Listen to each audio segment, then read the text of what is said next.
पापा चॉकलेट लाया हूँ बेटा, वो कैसे भूल सकता हूँ। ये लो। थैंक यू पापा। आई लव यू पापा। ये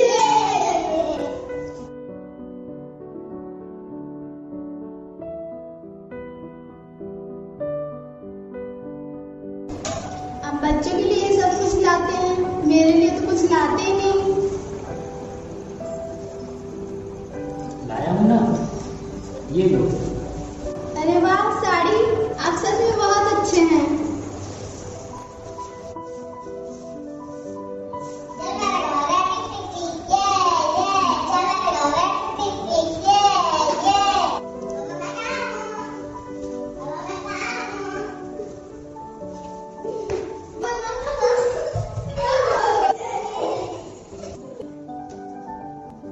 लो बच्चों, दूध पी लो।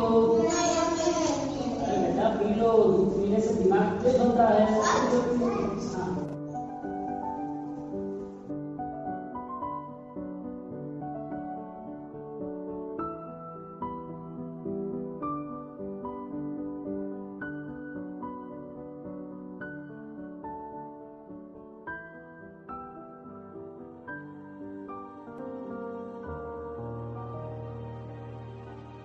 कुछ दिन और रुक जाते तो अच्छा होता, मुझे कुछ ठीक नहीं लग रहा है।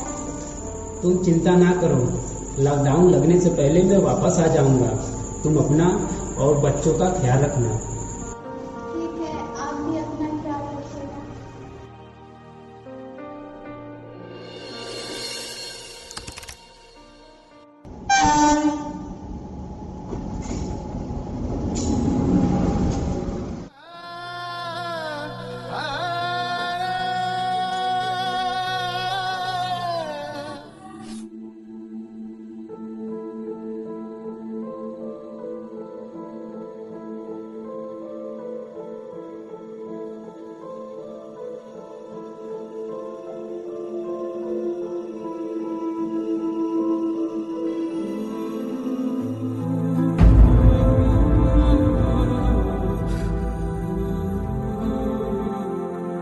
क्या हुआ था चाचा? ये सब अचानक हो गया बेटा। अभी एक हफ्ता पहले इसकी छोटी बच्ची को बुखार हुआ, उसी के एक दिन बाद इसकी दूसरी बच्ची को भी बुखार हो गया। दोनों बच्चों को उसकी माँ प्राइवेट अस्पताल में ले गई, जहाँ पैसे के अभाव में भर्ती नहीं लिया गया। और सरकारी अस्पताल का तो हाल आप जानते ही हो। इसी अफरा तफरी में दोनों बच्चों की मौत हो गई और ये सदमा उसकी माँ बर्दाश्त नहीं कर पाई। इनके परिवार वाले कहाँ हैं चाचा? फोन किया था, आते ही होंगे। अरे वो देखिए आ गए।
ये मैं कहाँ हूँ? कहीं मैं सपना तो नहीं देख रहा? हाँ हाँ, ये सपना ही होगा। भगवान इतने निर्दयी नहीं हो सकते हैं जो किसी के साथ ऐसा करें। नहीं नहीं, ये सच नहीं, ये सपना ही है। पापा पापा पापा। सुना भगवान, सुना आपने? मेरे बीवी बच्चे मुझे पुकार रहे हैं, मुझे उनके पास जाना है। हाँ हाँ, मुझे उनके पास जाना है। हाँ हाँ, उनके पास जाना है।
तूने मुझे क्यों बचाया? किसके लिए बचाया? मैंने क्या बिगाड़ा था तेरा कि तूने मुझसे मेरा परिवार ही छीन लिया? ये सब करके तू खुश तो बहुत हो रहा होगा ना भगवान? तू क्या जाने कि परिवार के खोने का दुख क्या होता है? तुमने तो क्रोध में आके एक बालक का वध कर दिया था, पर तुम्हें जब ज्ञात हुआ कि वो तुम्हारा पुत्र है तो अपने पुत्र के मुंह में एक बेजुबान हाथी का सिर काटकर अपने पुत्र को जीवित कर दिया। पर कभी सोचा कि उस माँ के ऊपर क्या बीती होगी? और भगवान, मैं तो इंसान हूँ ना, मैं अपने परिवार को कैसे वापस लाऊं? अगर तू मुझे मेरे परिवार से मिला नहीं सकता तो मुझे मेरे परिवार के पास जाने से रोक भी नहीं सकता, क्योंकि मैं अपने परिवार के बिना नहीं रह सकता, नहीं रह सकता, नहीं रह सकता, नहीं रह सकता, नहीं रह सकता।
शांत हो जाओ पुत्र, शांत हो जाओ और मुझे बताओ कि ऐसा क्या हुआ है तुम्हारे साथ कि तुम जीना नहीं चाहते।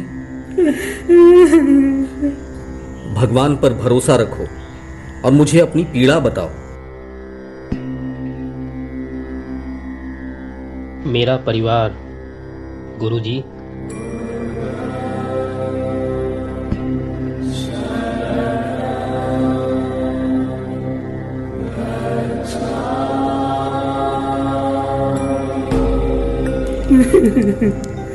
क्या भगवान पे भरोसा रखूं? क्या आप और आपके भगवान मेरे परिवार को जिंदा कर सकते हैं? आप मौन क्यों हो गए? बोलिए, कर सकते हैं जीवित? ठीक है, ठीक है।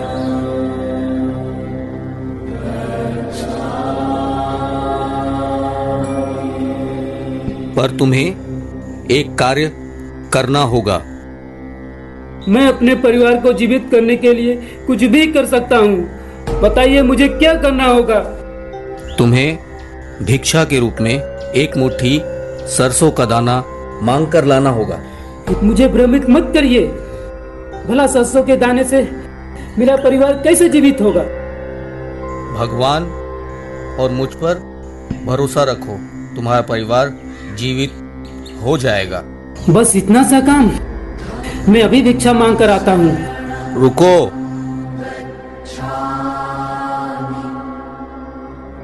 तुम्हें केवल उसी घर से भिक्षा मांगनी होगी जिस घर में कभी किसी की मृत्यु नहीं हुई हो।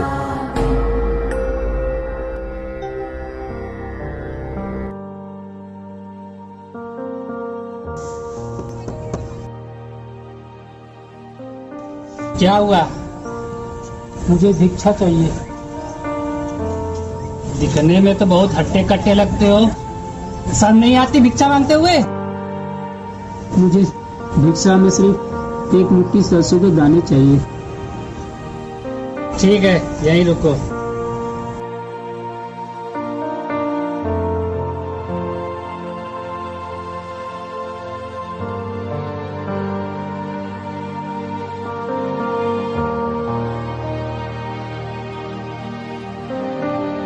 तुम्हें केवल उसी घर से भिक्षा मांगनी होगी जिस घर में कभी किसी की मृत्यु नहीं हुई हो। अरे भाई जरा सुनो। क्या हुआ? मैं आपसे एक बात तो पूछना भूल ही गया। कौन सी बात? कि आपके घर में कभी किसी की मृत्यु हुई है? हाँ हुई तो थी, पर ये तुम क्यों पूछ रहे हो? क्षमा कीजिएगा, मैं आपसे भिक्षा नहीं ले सकता। बड़ा अजीब आदमी है।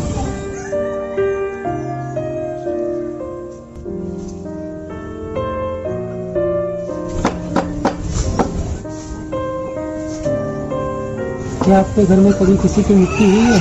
हाँ हुई तो है। क्षमा कीजिएगा।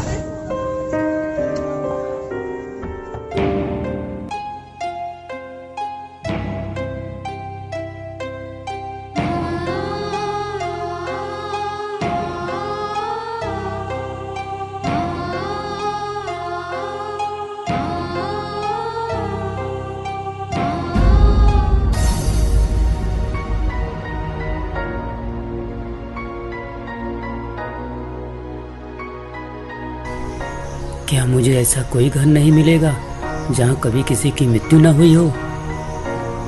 पर मुझे मेरे परिवार को जीवित करने के लिए ऐसा घर ढूंढना होगा।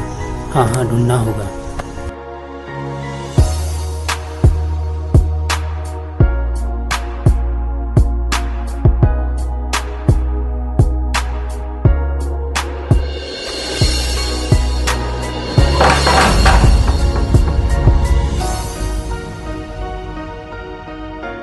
क्या आपके घर में कभी किसी की मृत्यु हुई है? हाँ हुई तो है। क्षमा कीजिएगा।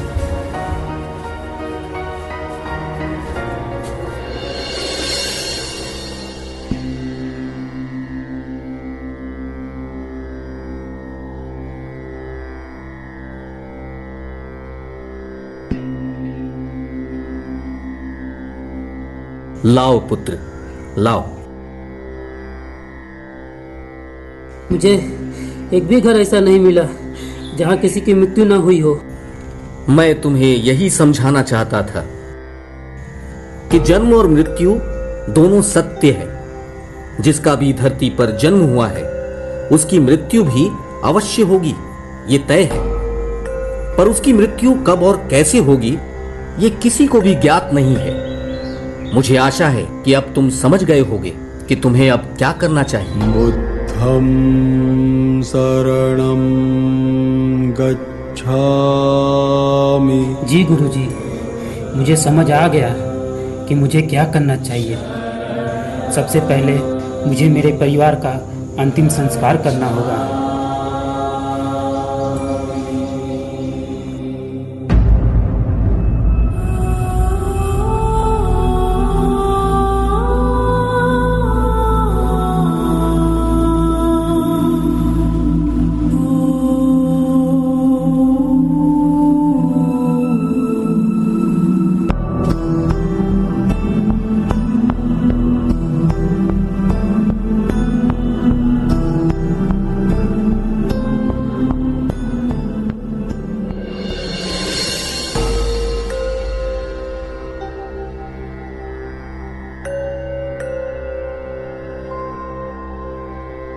बुद्धं शरणं गच्छामि।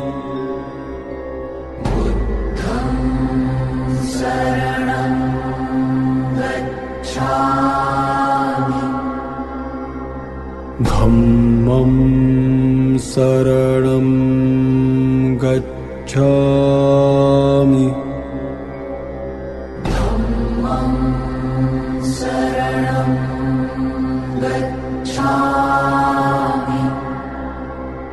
संघं शरणं गच्छामि।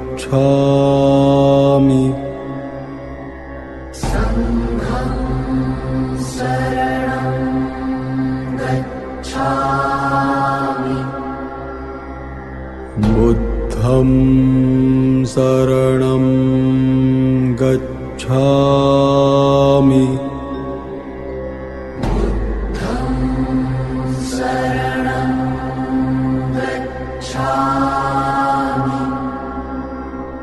धम्मं शरणं गच्छामि।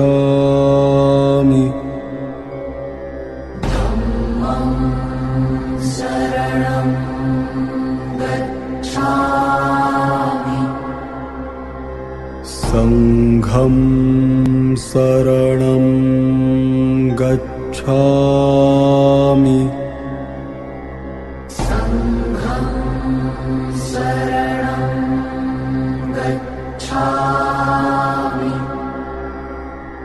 बुद्धं शरणं गच्छामि।